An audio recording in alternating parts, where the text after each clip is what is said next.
فوراً اس کے پاس گئے اور اس انصاری سے ملاقات کی.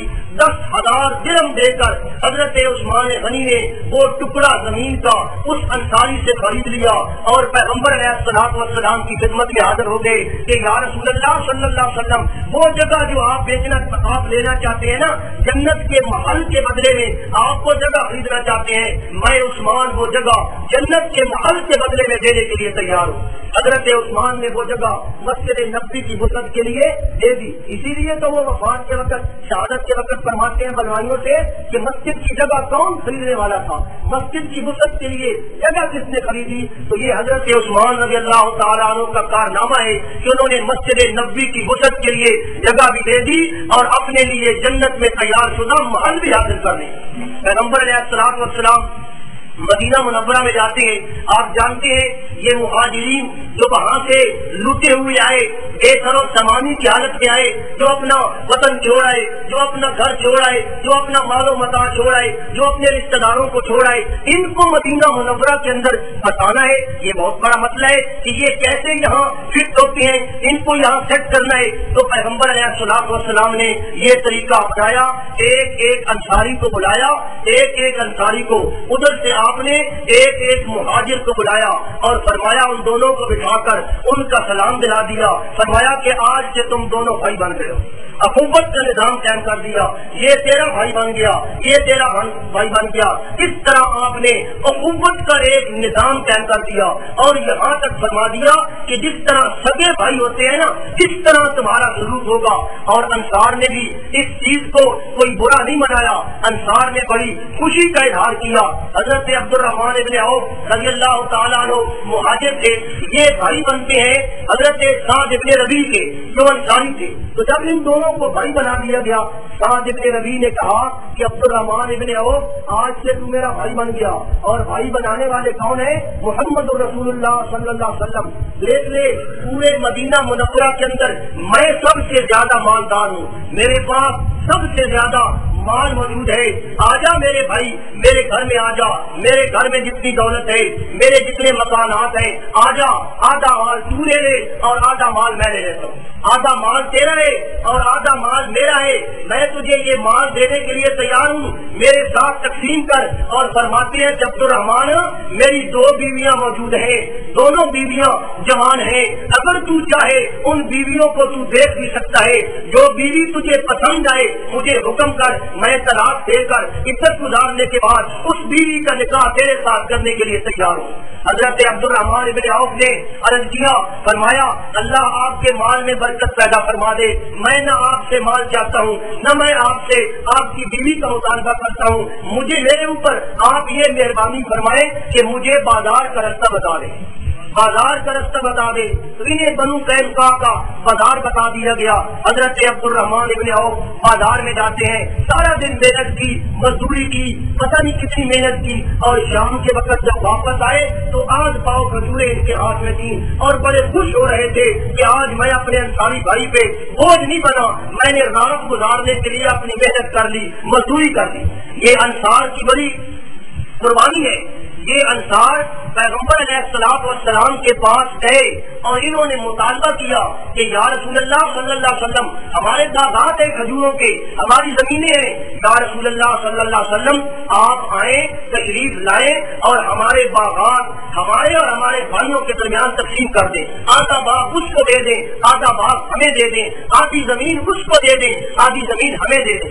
آج کوئی کرنے کے لیے تیار ہے نہیں, ہم تو سگے بھائی کو 1 انچ زمین دینے کے لیے تیار نہیں. انصار نے کہا یا رسول اللہ صلی اللہ علیہ وسلم آدھا آدھا تقسیم کر دے, آدھا وہ لے لے. پیغمبر علیہ الصلوۃ والسلام نے اس بات کو منظور نہ کیا کہ یہ مہاجر ہیں, یہ بیچارے زمیندارہ کام جانتے نہیں, تو بہرحال یہ محنت وغیرہ کر کے گزارا کر لیں گے. اور اسی لیے تو قرآن ان مہاجرین کی, قرآن ان انصار کی تعریف کرتا ہے اور قرآن کہتا ہے والذین آمنوا, والذین آمنوا جن لوگوں نے ایمان قبول کیا, وہاجروا اور انہوں نے ہجرت کی, وجاہدوا اور انہوں نے جہاد کیا, فی سبیل اللہ اللہ کے راستے میں.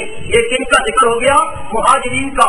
آمنوا ایمان لائے, وہاجروا ہجرت فرمائی, وجاہدوا فی سبیل اللہ اللہ کے راستے میں جہاد کیا. اور آگے فرمایا والذین آووا ونصروا اور جن لوگوں نے ٹھکانہ پکڑ لیا، ٹھکانہ دیا اور ان کی مدد فرمائی، یہ کون ہو گئے؟ انصار۔ اللہ کا قرآن کہتا ہے اولئک هم المؤمنون حقا، اولئک هم المؤمنون حقا، یہ پکے مومن ہیں۔ ان کے ایمان کی گواہی کون دے رہا ہے؟ اللہ کا قرآن دے رہا ہے۔ لہم مغفرۃ ورزق کریم، ان کے لیے مغفرت بھی ہے اور ان کے لیے رزق کریم بھی ہے۔ یہاں بھی فرمایا والذین تبوؤا الدار والایمان، وہ انصار جنہوں نے مدینہ منورہ کے اندر پہلے سے جو عہد پذیر تھے اور وہ ایمان بھی لا چکے تھے، یحبون من اندھیرا کر لیا اور اس کے سامنے روٹی رکھ دی، اور وہ انصاری صحابی اپنا ہاتھ ایسے بنا کر اپنے منہ سے آواز نکال کر اس کو یہ پاور کراتا رہا کہ میں بھی تیرے ساتھ کھانا کھا رہا ہوں اور حقیقت میں خود کھانا نہیں کھا رہا تھا، تاکہ میرا مہاجر بھائی جو ہے یہ سیر ہو کر کھانا کھا رہے۔ وہ ایسے ہی زبان سے منہ سے آواز نکالتے رہے کہ یہ بیچارہ جو ہے یہ کہیں کھانے سے محروم نہ ہو جائے۔ تو پیغمبر علیہ الصلوۃ والسلام نے اس طرح مہاجرین کو وہاں مدینہ منورہ کے اندر آباد کر دیا۔ ہاں جی، ایک اور جماعت تھی پیغمبر علیہ الصلوۃ والسلام کے، یہ وہ غرباء مہاجرین تھے، یہ وہ لوگ تھے جنہیں اصحاب صفہ کہا جاتا ہے۔ درود پاک پڑھ لیں۔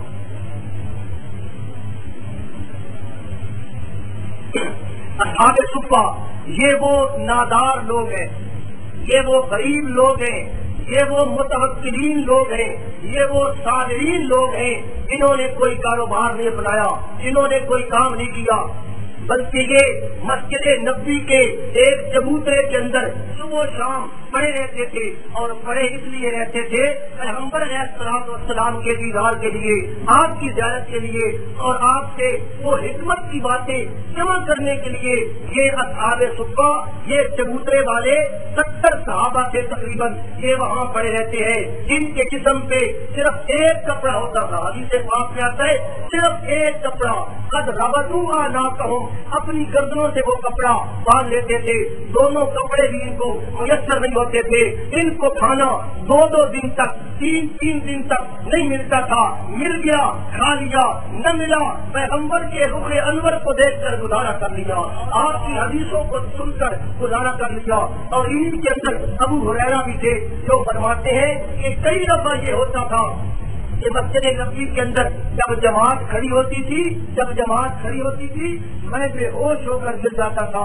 لوگ سمجھتے تھے ابو ہریرہ کو دورہ ہوتا ہے، ابو ہریرہ کو جن ہوتا ہے۔ فرماتے ہیں واللہ ما بی من جنون، اللہ کی قسم کوئی جنون نہیں تھا، کوئی پاگل پن نہیں تھا، کوئی مرگی نہیں تھی، کوئی جن نہیں تھا۔ واللہ ما بی الا الجوع، اللہ کی قسم یہ ساری وجہ بھوکے ہونے کی وجہ سے تھی۔ یہ رج کھا کر گر رہے ہیں اصحاب صفہ، یہ متوکلین صحابہ، یہ اصحاب توکل، یہ اصحاب تبتل، اور انہی کے بارے میں غالباً پیغمبر علیہ الصلوۃ والسلام نے فرمایا رب اشعث اکبر لو اقسم علی اللہ لابرہ اللہ، کہ کئی بندے ایسے ہوتے ہیں ان کے بال بڑے بکھرے ہوئے ہوتی ہے، ان کے کپڑے بڑے میلے ہوتے ہیں، ان کے چہرے پہ بڑا غبار اور بڑی دھول پڑی ہوتی ہے، لیکن وہ اللہ کو اتنا پیارا ہوتا ہے لو اقسم علی اللہ، اگر وہ اللہ پر قسم دے دے اللہ اس کی لاج رکھتے ہوئے اس کی قسم کو پورا کر دیتے۔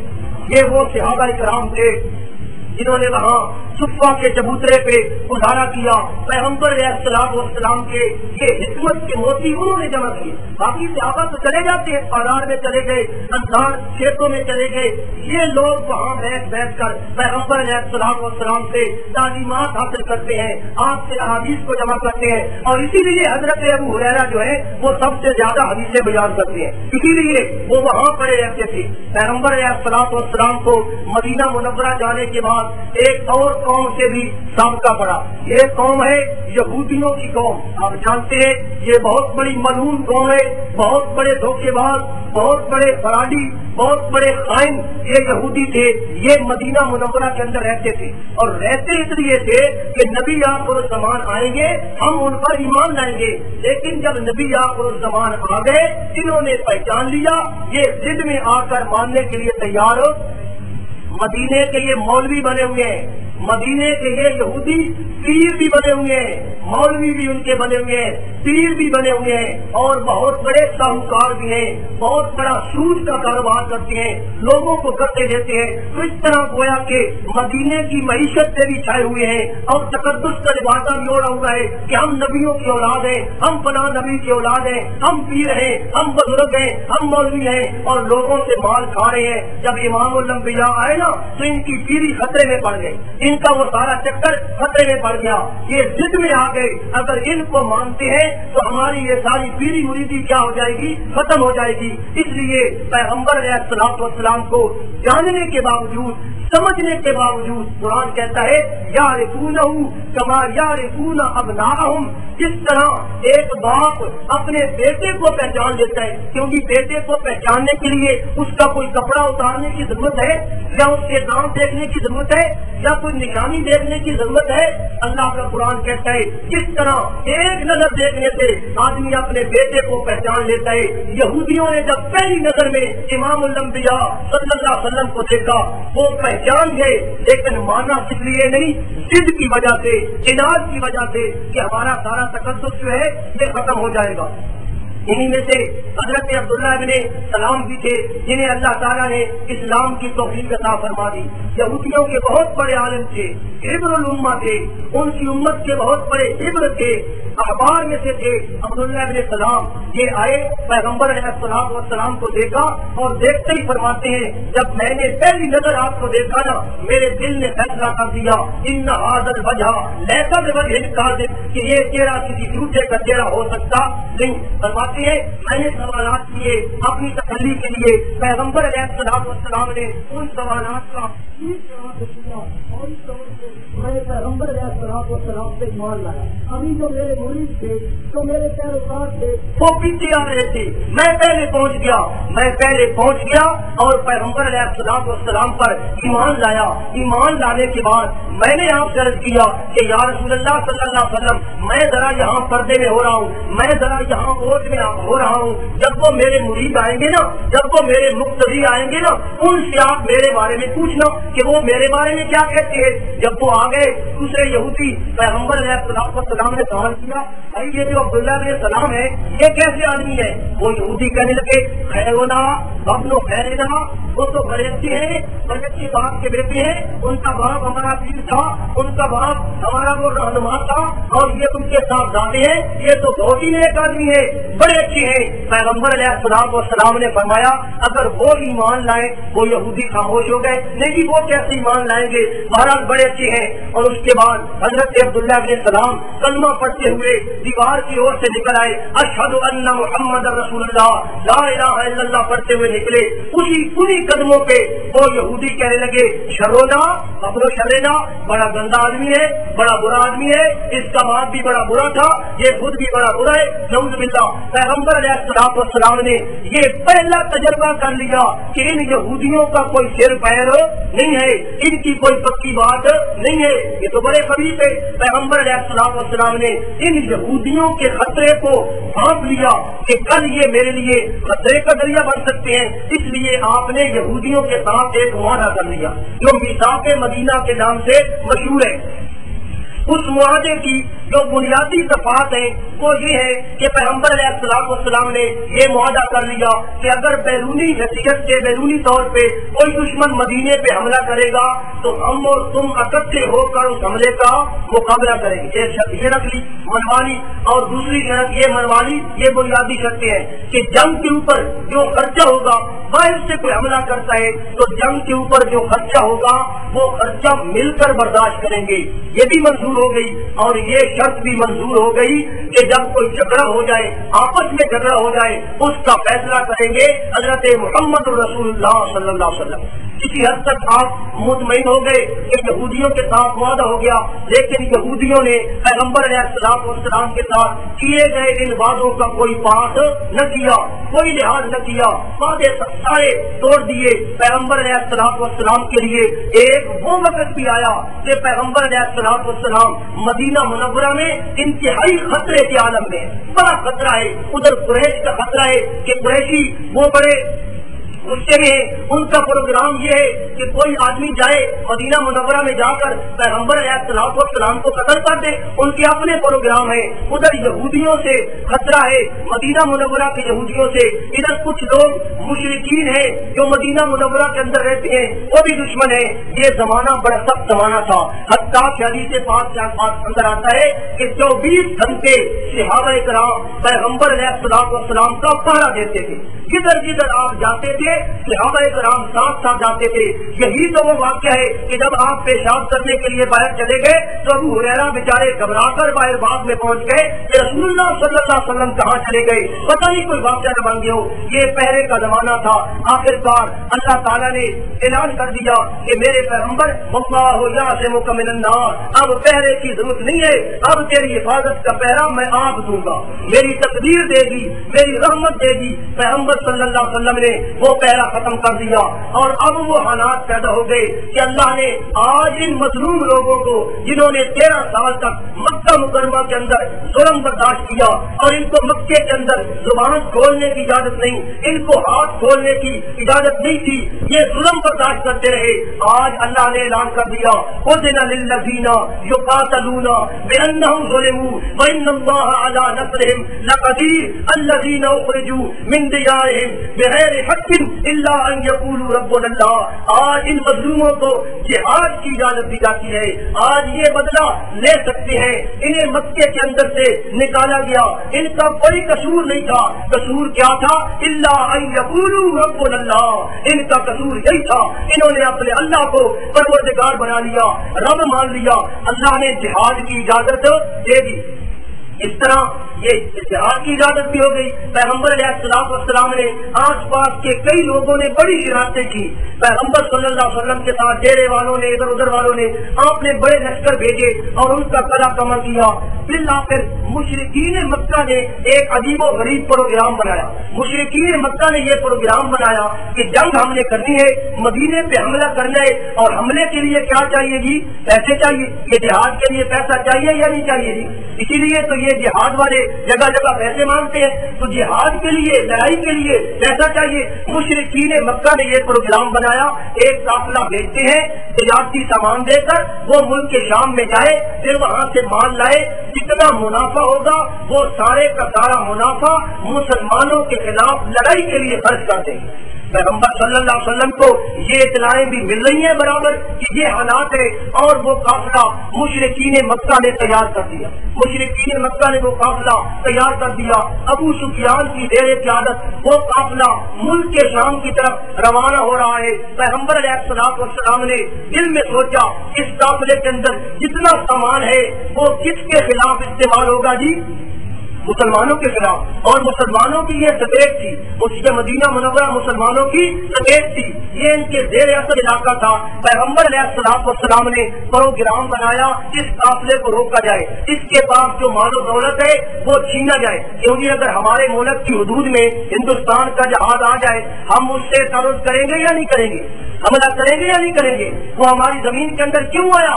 اس لیے ان مظلوموں کو بھی یہ حق پہنچتا ہے جنہوں نے 13 سال ظلم برداشت کیے، 13 سال مارے کھائی، مکان ان کو دے دیے، مال و دولت ان کو دے دیا، سب کچھ دل کا لٹ گیا۔ آج ان کو حق پہنچتا ہے کہ آج ان کے علاقے سے وہ کافروں کا لشکر گزرے تو کیوں گزرے؟ انہوں نے پروگرام بنا لیا پکڑنا ہے، لیکن وہ لشکر نکل گیا، وہ قافلہ نکل گیا۔ پیغمبر علیہ السلام نے سوچا واپسی پہ اس کے ساتھ بات کریں گے، اسے پکڑیں گے، تو اس قافلے کے اندر تقریباً علماء نے لکھا ہے 2500 اونٹ تھے، 2500 اونٹ سامان سے لدے ہوئے، اور اس قافلے کے اندر 50,000 دینار کا سامان تھا، 50,000 دینار کا۔ یہ میں نے حساب لگایا، یہ 260 کلو سونے کے برابر بنتا ہے، 260 کلو سونا، اتنی مالیت کا سامان تھا۔ جب وہ قافلہ واپس آ رہا تھا پیغمبر علیہ السلام کو اطلاع مل گئی، جاسوس آپ نے بھیجے ہوئے تھے، پتہ چل گیا قافلہ آ رہا ہے۔ پیغمبر علیہ السلام نے صحابہ کرام کو حکم دے دیا کہ بھائی تیاری کرو، بھائی جلدی نکلو، قافلہ تو وہ آ گیا، وہ تو یہاں قریب آ گیا، اس لیے جلدی نکلو، تیاری کرو۔ اور اتنا بڑا قافلہ اور اس کے ساتھ حفاظت والے جو لوگ تھے وہ کتنے تھے؟ صرف 70 آدمی تھے۔ اب قافلے والوں کے ساتھ کون سے ہتھیار ہونے تھے, کون سا جنگی سامان ہونا تھا. جلدی کے اندر مسلمان وہاں سے نکلے مدینہ منورہ سے, بس اتنی جلدی میں نکلے کہ بہت زیادہ لوگ نکل بھی نہ سکے, عام لوگوں کو پتہ بھی نہ چلا, بس پروگرام بنا اور چل پڑے. اور پھر صحابہ کرام کی حالت یہ ہے, صحابہ کرام کو پتہ ہے کہ جنگ کا کوئی خطرہ نہیں ہے, 70 آدمی وہ ہیں, ہم نے جانا ہے آرام سے, ان سے وہ سارے اونٹ لے لینے ہیں اور اس طرح کوئی جنگ نہیں ہوگی. اور سفر بھی بہت بڑا قریب ہے, یہ یہاں تک جانا ہے 30-40 میل تک جانا ہے, آج جائیں گے کل پرسوں واپس آ جائیں گے. اس انداز سے صحابہ کرام نکلے, کوئی خاص تیاری نہیں کی. 2 گھوڑے ان کے پاس تھے اور 70 اونٹ ان کے پاس تھے, 3 سریں ان کے پاس تھی اور صرف 8 تلواریں ان کے پاس تھی. 313 آدمی پیغمبر علیہ السلام کے کہنے پہ یہ نکلتے ہیں. اسی لیے تو علامہ اقبال کہتا ہے نا کہ 2 گھوڑے 6 سریں 8 شمشیریں بدل میں آئے تھے یہ لوگ دنیا کی تقدیریں. تو اس طرح یہ 2 گھوڑے لے کر, یہ تھوڑا سا سامان لے کر یہ قافلہ پیغمبر علیہ السلام کی میت میں صدر کی طرف نکل پڑتا ہے. جب یہ لوگ گئے, ابو سفیان کو بھی پتہ چل گیا, وہ بھی بڑا ہوشیار تھا, اس نے بھی سارا نظام رکھا ہوا تھا. اسے پتہ چل گیا کہ مجھے یہ لوگ پکڑیں گے. اس نے 2 کام کیے. ایک کام تو اس نے یہ کیا, راستہ بدل لیا, جس راستے پہ آ رہا تھا وہ راستہ بدل لیا. دوسرا کام اس نے یہ کیا, فوری طور پہ مکے پہ پیغام بھیج دیا, گھوڑے پہ آدمی بھیجا, کل پہنچو میں لٹ گیا, مارا گیا, مجھے بڑا خطرہ ہے, جلدی میری مدد کو آئیے. تو اس طرح مکے میں بھی پیغام پہنچ گیا اور ابو سفیان مسلمانوں کی زد سے بچ گیا.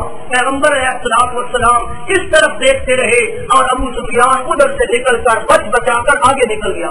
غیب جاننے والا کون ہے؟ اللہ ہے غیب جاننے والا. اگر آپ کو پتا ہوتا نا کہ وہ مجھ سے بچ جائے گا, آپ اسی راستے پہ جاتے. تو بہرحال ابو سفیان بچ کر نکل گیا. مکہ مکرمہ سے کافروں کا ایک لشکر جرار تیار ہو گیا. غصے میں ہے ہمارے قافلے کو, وہ جو ہم نے یہاں سے بھگائے ہوئے مظلوم ہے, یہ بلال حبشی, یہ فلانا عبداللہ بن مسعود, یہ ہمارے غلام, یہ ہمارے قافلے کو روکے. انہوں نے 1000 کا لشکر تیار کر لیا, اسلحے سے لیس کر دیا, بڑا سامان انہوں نے فٹ کر لیا اور وہ مکے سے چل پڑے مسلمانوں کے ساتھ مقابلہ کرنے کے لیے. ابو سفیان نے پھر پیغام بھیجا کہ بھائی میں بچ گیا ہوں, اب تمہارے آنے کی ضرورت نہیں ہے. ابو جہل نے کہا ہے بچ گیا, ہم جائیں گے مدینہ منورہ, ہم مدینے کی اینٹ سے اینٹ بجا کر آئیں گے. ابو جہل نے ان کو واپس جانے نہیں دیا.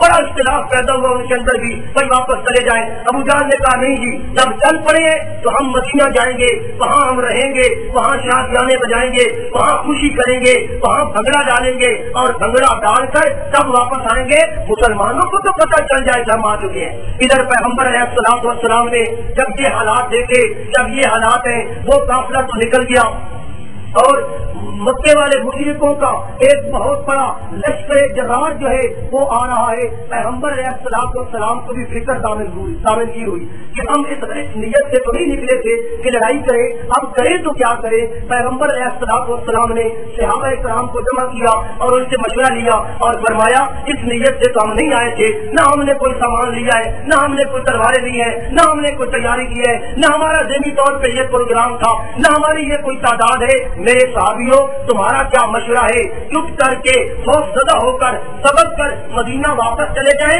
یا ابو جہل کے آنے والے لشکر کا مقابلہ کریں؟ کیا خیال ہے؟ صحابہ کرام میں سے حضرت ابو بکر اٹھ کے سب کے رضی اللہ تعالیٰ عنہ کہنے لگے کہ یا رسول اللہ صلی اللہ علیہ وسلم, جب ہم نکل ہی آئے ہیں پھر واپس جانا ہماری شان کے خلاف ہے. لڑیں گے, ماریں گے یا مر جائیں گے, جنت میں پہنچ جائیں گے, پیچھے جانے کی ضرورت. پیغمبر علیہ السلام کا چہرہ خوشی سے کھل گیا. حضرت عمر اٹھے کہ یا رسول اللہ صلی اللہ علیہ وسلم, بالکل ہمیں لڑنا چاہیے, بھائی بھائی کے مقابلے میں ہے, باپ بیٹے کے مقابلے میں ہے, کوئی پرواہ نہیں, ہم لڑیں گے. پیغمبر علیہ السلام مشورہ دے رہے ہیں. حضرت مقداد ابن اسود وہ اٹھتے ہیں اور پیغمبر علیہ السلام سے خطاب کرتے ہوئے کہتے ہیں کہ یا رسول اللہ صلی اللہ علیہ وسلم, لا نقول کما کان اصحاب موسیٰ لموسیٰ, ہم آپ سے اس طرح بات نہیں کریں گے جس طرح حضرت موسیٰ کے ساتھیوں نے حضرت موسیٰ کو موقع پہ جواب دے دیا تھا اور انہوں نے کہہ دیا تھا اذهب